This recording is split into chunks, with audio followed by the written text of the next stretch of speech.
Okay, got that fixed. It's May 10th. Right now I'm at one of my commercial properties. Nice place here, actually, really nice. But doing the vacuuming, and man, picking up a ton of stuff. I'll show you the time lapse of the living room, and then we're gonna do the master bedroom right now. Okay, 3 times, all right. But you can see this was empty when I started. Look at that. Look at all that sand. Collecting the beach in there, man. All right. Yeah, I just want you to watch this. I'm just gonna try and hold still. See how much cleaner it looks.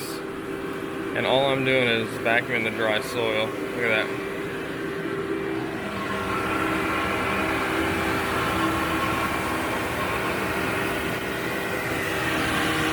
Look at that. See, it's all rough.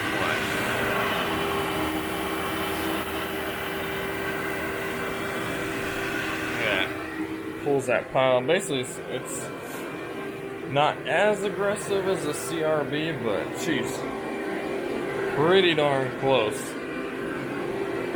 No, this thing just that bar on there. I know it's not a beater bar like most vacuums, but the brush part of it is pretty aggressive, I think. 'Cause it's pulling this nap up way better than I thought.